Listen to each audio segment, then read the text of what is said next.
Okay, so if you are in BTech, worried about projects, not having good projects in your resume, also आप DSA तो कर रहे हैं पर development और प्रोजेक्ट स्टार्ट नहीं हो रहे हैं, ठीक है. So this video is for you, please watch till the end.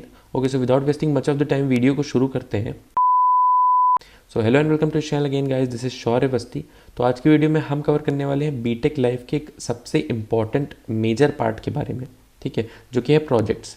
Okay, सो जब मैं कॉलेज में था तो सेकेंड ईयर में DSA तो स्टार्ट कर दी थी, बट फर्स्ट ईयर तो पूरा कोविड में निकल गया, ठीक है. ना कोई इंटरेक्शन हुआ, ना प्रॉपर गाइडेंस थी, ठीक है. DSA तो स्टार्ट कर दी थी बट डेवलपमेंट स्टार्ट नहीं हो रहा था, ठीक है. स्टार्ट होता था तो उसमें कंटिन्यूटी नहीं बन पा रही थी, ठीक है. हर बार हमें प्रॉपर पूरा लर्निंग फेज जीरो से शुरू करना पड़ रहा था. तो ये प्रॉब्लम काफ़ी कॉमन है बीटेक लाइफ में, ठीक है. तो हम इन्हीं सारे टॉपिक्स के ऊपर बात करेंगे. और अगर आप फॉर एग्जांपल कॉलेज में हैं, आप DSA कर रहे हैं, CP कर रहे हैं, बट आप डेवलपमेंट नहीं स्टार्ट कर पा रहे हैं, एक्स्ट्रा टाइम नहीं निकाल पा रहे हैं, तो इन सब चीज़ों के ऊपर हम बात करने वाले हैं. तो सबसे पहले हम इसी चीज़ पे बात करते हैं कि क्या DSA इनफ है, ठीक है. तो अब यहाँ पे इनफ की अगर हमने बात की है तो इनफ मतलब किस चीज़ के लिए इनफ, ठीक है.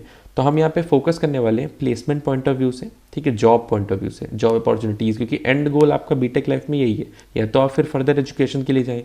फॉर एग्जाम्पल बहुत लोग गेट के लिए प्रिपेयर करते हैं, ठीक है. तो अगर हम DSA इनफ है कि नहीं इस टॉपिक पे बात करें तो हाँ, DSA से आपकी लॉजिक बिल्डिंग, ठीक है, आप लॉजिक बिल्डिंग आपकी स्ट्रांग होगी, ठीक है. आपका प्रॉब्लम सॉल्विंग, ठीक है, प्रॉब्लम सॉल्विंग भी आपका स्ट्रांग होगा, ठीक है. ये पॉइंट्स तो अच्छे हैं, ठीक है. बट क्या DSA हमारा प्लेसमेंट्स के लिए इनफ है, ठीक है.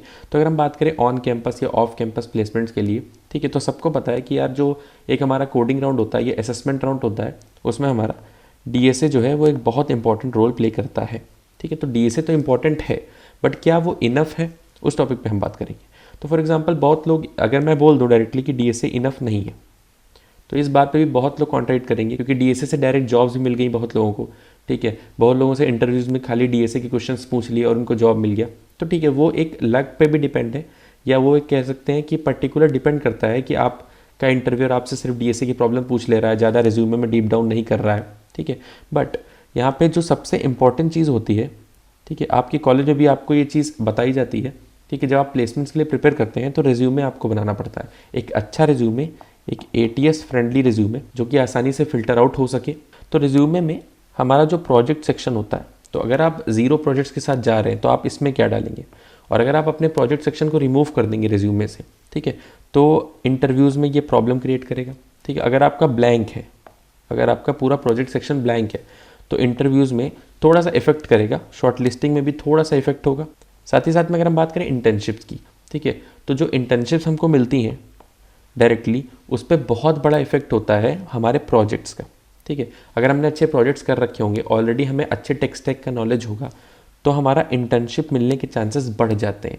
फॉर एग्जांपल अगर आप स्टार्टअप्स की बात करें तो कुछ नए नए स्टार्टअप्स, उसमें हमें ईजिली मिल जाती है इंटर्नशिप्स, ड्यू टू हमारे प्रोजेक्ट्स अच्छे हैं, या कह सकते हैं कि हमारा टेक स्टैक अच्छा है उस बेसिस पे. साथ ही साथ में अगर हम ऑफ कैंपस की बात करें तो ऑफ कैंपस वाले केस में आपका जो रिज्यूमे है वो बहुत मेजर पार्ट प्ले करता है. यानी रिज्यूमे जो है ऑफ कैंपस प्लेसमेंट्स के लिए बहुत ही इंपॉर्टेंट है, ठीक है. तो ऑफ कैंपस में रिज्यूमे शॉर्टलिस्ट होने के लिए एक तो ATS फ्रेंडली वाली बात होगी. साथ ही साथ में प्रोजेक्ट्स वहाँ पे बहुत इंपॉर्टेंट हमारा रोल प्ले करते हैं, क्योंकि मोस्ट ऑफ द केसेस में मैंने खुद देखा, यानी मैंने भी कई सारे इंटरव्यूज़ दिए हैं ऑफ कैंपस के, तो प्रोजेक्ट्स पे बात होती ही होती है. कई तो इंटरव्यूज़ ऐसे गए हैं मेरे जिस पे सिर्फ प्रोजेक्ट्स की ही बात हुई. इवन मेरा जो एक्सेंचर का इंटरव्यू था उसमें भी प्रोजेक्ट्स की ही बात हुई, ठीक है.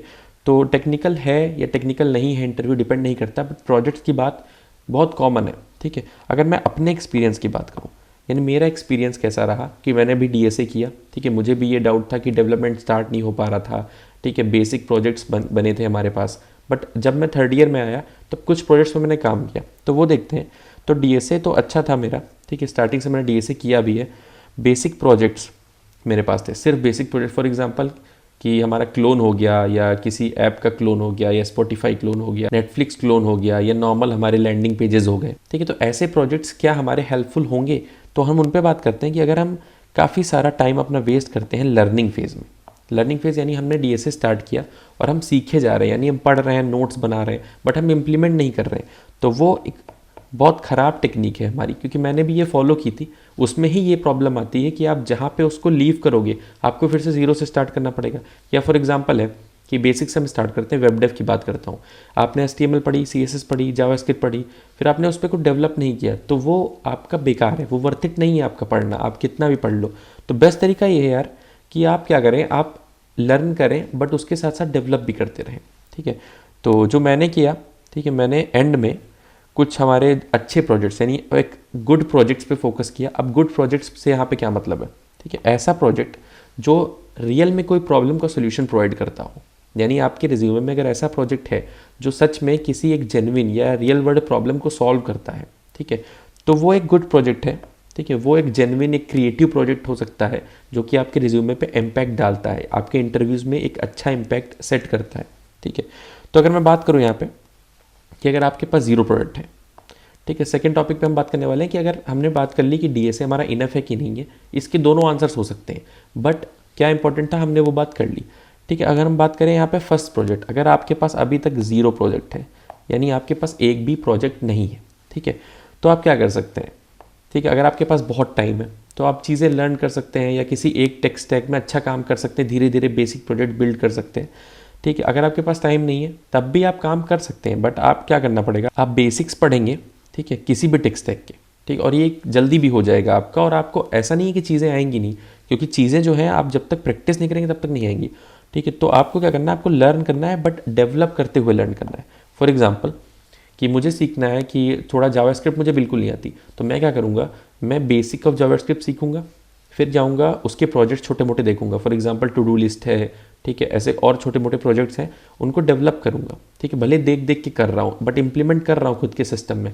तो उससे क्या हो रहा है कि एटलीस्ट मुझे इस चीज़ का नॉलेज मिल रहा है कि हाँ भाई ये चीज़ कैसे होती है, ये चीज़ कैसे होती है। क्योंकि मैं खुद बोल रहा हूँ, ये मेरा पर्सनल एक्सपीरियंस है कि लर्निंग फेज़ एक डिफरेंट होता है, ठीक है। आप सीख रहे हो वो अलग चीज़, बट आप इम्प्लीमेंट करते हो तो उसमें बहुत सारी ऐसी एरर्स आती हैं, बहुत सारे ऐसे बग्स आते हैं जो आपको सिर्फ इम्प्लीमेंटेशन के टाइम ही पता चलेगा। लर्निंग फेज़ में आपको इतना नहीं पता चल सकता।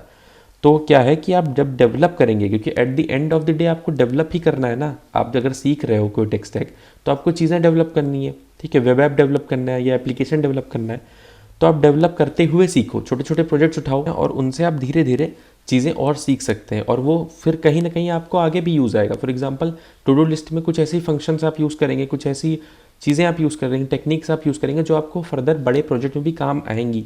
तो डायरेक्ट लर्न करना, यानी सिर्फ आप नोट्स बना के चीज़ें लर्न कर रहे हो या सीखते जा रहे हो देख देख के वीडियो, उससे बेटर है कि आप डेवलप करके सीखो, ठीक है। आप इजीली अपने प्रोजेक्ट बना सकते हो। अब हम बात करते हैं यहाँ पे कि कैसे प्रोजेक्ट्स, यानी रिज्यूमे में जो इम्पैक्ट डालते हैं, या हम जिनकी बात कर रहे थे अभी कि गुड प्रोजेक्ट्स। तो अच्छे प्रोजेक्ट्स होते क्या हैं, तो आप अगर फाइनल ईयर में हो या थर्ड ईयर में हो और आप इंटरव्यू के लिए प्रिपेयर कर रहे हो या इंटरव्यू के लिए आप रिज्यूमे लेके जा रहे हो, तो आपके रिज्यूमे में फिर ऐसे प्रोजेक्ट नहीं होने चाहिए। फॉर टू डू लिस्ट हो गया, ठीक है, normal tick tech to game हो गया, ऐसे प्रोजेक्ट्स मेरे पास थे, ठीक है, बट फिर उनको मैंने चेंज किया। तो आपको भी चेंज करना पड़ेगा, आपको गुड प्रोजेक्ट्स भी रखने पड़ेंगे, ठीक है, जिससे क्या होगा कि आपका इंटरव्यूअर के ऊपर एक अच्छा इम्पैक्ट पड़े, सच में लगे लोगों को कि हाँ आपने कोई क्रिएटिव काम किया, ठीक है। तो ऐसा नहीं है बिल्कुल आपको कुछ इनोवेट ही करना है नया। आप क्या करेंगे, आप चीज़ें देखेंगे, आप कुछ ऐसा डेवलप करिए जिससे रियल वर्ल्ड प्रॉब्लम सॉल्व होती है, ठीक है। आप इस पे यूट्यूब पे भी देख सकते हैं, बहुत सारे वीडियोस आपको मिल जाएंगे, ठीक है। यूट्यूब पे बहुत सारे प्रोजेक्ट्स मिल जाएंगे अच्छे अच्छे, आप वहाँ से देख के सीख सकते हैं, उसमें कुछ अपना इनोवेशन कर सकते हैं, तो आप कुछ क्रिएटिव सा डेवलप कर सकते हैं। फॉर एग्जाम्पल अगर हम इसमें देखें गुड प्रोजेक्ट्स के under, solve a real world problem, यानी जेन्युइन प्रॉब्लम है कोई, उसी का सोल्यूशन दे रहा है, ऐसे कोई फालतू का प्रोजेक्ट नहीं है, ठीक है। तो दूसरा हम देखते हैं कि टेक्नोलॉजी यूज्ड, ठीक है, एक अच्छी टेक्नोलॉजी भी यूज़ करना ज़रूरी है। जैसे आपने अगर अच्छे टेक स्टैक यूज़ किए होंगे तो आपको हेल्पफुल होगा, शॉर्ट लिस्टिंग में ईजी रहेगा आपका रिज्यूमे, ठीक है। ऑल्सो आप जब इंटरव्यू में बैठेंगे, फॉर एग्जांपल अगर आप इंटरव्यू में बैठते हैं और आप बोलते हैं आपने अपने प्रोजेक्ट में MySQL लगाया, ठीक है, तो ये भी चांसेस है कि सामने वाला आपसे पूछेगी आपने मोंगो क्यों नहीं यूज़ किया या आपने ये चीज़ क्यों नहीं यूज़ की। तो वैसे चीज़ें हैं कि आप अच्छी टेक्नोलॉजीज़ यूज़ करेंगे, अपडेटेड टेक्नोलॉजीज़ यूज़ करेंगे तो हेल्पफुल रहेगा आपको, ठीक है। जैसे आप HTML CSS जावास्क्रिप्ट से ही प्रोजेक्ट बनाते हैं, ठीक है, तो आपसे इंटरव्यू पूछ सकता है कि आपने रिएक्ट क्यों नहीं यूज़ किया, आपने Next.js क्यों नहीं यूज़ की। तो ये सब चीज़ें हैं कि आप टेक्नोलॉजी भी देखें, अपडेटेड रहें उसमें और अच्छे प्रोजेक्ट्स बनाएं, बट टेक्नोलॉजी भी अच्छी यूज़ करें, यानी नई टेक्नोलॉजीज़ पे काम करना सीखें, ठीक है। साथ ही साथ में कुछ क्रिएटिव होना चाहिए, ऐसा नहीं कि आपने कहीं से उठाया और सेम टू सेम प्रोजेक्ट खुद का बना लिया, नहीं, कुछ आपका क्रिएटिव माइंड होना चाहिए, कुछ इनोवेटिव सा होना चाहिए, यानी आप जो प्रोजेक्ट बना रहे हैं वो सच में कुछ क्रिएटिव से दिखना चाहिए। मतलब आप जब प्रेजेंट करें उसको तब आप ऐसे बताएं कि हाँ ये प्रॉब्लम एराइज हुआ या ये प्रॉब्लम स्टेटमेंट था, फिर इसका सोल्यूशन इस रिस्पेक्ट में जाएगा, तो ऐसा ऐसा इम्प्लीमेंटेशन हो सकता है। ठीक है, साथ ही साथ में सबसे इंपॉर्टेंट चीज़ कि यार प्रैक्टिकल इम्प्लीमेंटेशन भी हो। ऐसा नहीं हो कि आपने बहुत सारा ज्ञान दे दिया कि हाँ भाई मैं ऐसा ऐसा ऐसा ऐसा करने वाला हूँ इसमें, या इस प्रोजेक्ट में ऐसे ऐसे चीज़ें हैं, और आपसे बोला कि ठीक है रन करके दिखाओ, तो आप बोले नहीं नहीं अभी अंडर डेवलप्ड है या अभी डेवलपिंग फेज़ में है। तो प्रैक्टिकल इम्प्लीमेंटेशन भी होना ज़रूरी है, यानी ऐसा प्रोजेक्ट लो जो फिजिबल हो। ठीक है, ऐसा नहीं है कि आपने प्रोजेक्ट देख लिया कि हाँ मैं ये बना दूंगा, बट डिसाइड करने के बाद आपकी चीज़ें बन नहीं पा रही है, वो फिजिबल नहीं है। तो आपको फिजिबिलिटी चेक करनी है कि क्या प्रोजेक्ट हमारा प्रैक्टिकली इम्प्लीमेंटेबल है कि नहीं है। ठीक है, उसके बाद है मेन चीज़ जो कि है प्रेजेंटेशन। ठीक है, ये हमारा प्रोजेक्ट का पार्ट नहीं है, बट अगर आप इंटरव्यूज़ में हैं या कहीं पे अपना प्रोजेक्ट प्रेजेंट कर रहे हैं तो प्रोजेक्ट प्रेजेंटेशन साथ ही साथ में पिचिंग। ठीक है, प्रोजेक्ट की पिचिंग अच्छी होनी चाहिए, यानी आप जितना अच्छा एक प्रोडक्ट को सेल करोगे उतना उसके बेचने के चांसेस अच्छे होंगे।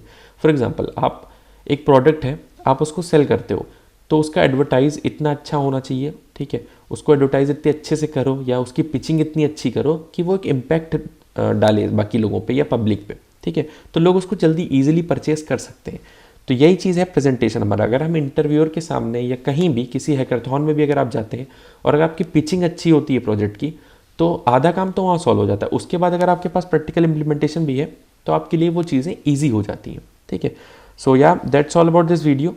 इस वीडियो में ज़्यादा कुछ नहीं, हमें सिर्फ प्रोजेक्ट्स के बारे में बात करनी थी कि आप अच्छे प्रोजेक्ट्स कैसे बना सकते हो। ऑल्सो हमने बात किया कि क्या डीएसए इनफ है, क्योंकि मैंने भी अपने सेकेंड ईयर तक डीएसए ही किया सिर्फ। इवन मैंने एंड ऑफ थर्ड ईयर में कुछ अच्छे प्रोजेक्ट्स बनाना स्टार्ट किए थे। तो वही चीज़ें हैं कि डीएसए इनफ है ये भी कहना सही होगा, but on the other hand आपको ये चीज़ें भी दिमाग में रखनी है कि आप जब रिज्यूमे अपना प्रेजेंट करोगे तो उस रिज्यूमे में आपका प्रोजेक्ट सेक्शन जो है वो वीकर सेक्शन नहीं होना चाहिए, वो खाली नहीं होना चाहिए, वो एम्प्टी नहीं होना चाहिए। ठीक है, वहाँ पे भी एक अच्छे प्रोजेक्ट्स या अच्छा इंप्रेशन देने वाले प्रोजेक्ट्स होने चाहिए, क्योंकि प्रोजेक्ट सेक्शन जो है वो आपका टेक स्टैक भी बताता है कि आप किस फील्ड में काम किए या आपने इतने दिन इतने 4 साल किया क्या कॉलेज में। ठीक है, सो या that's it for this video guys. Thank you so much for watching this video. अगर वीडियो पसंद आया हो तो वीडियो को लाइक करिए, चैनल पर नया है तो चैनल को सब्सक्राइब करिए। मिलते हैं अपने अगली वीडियो में, तब तक के लिए बाय।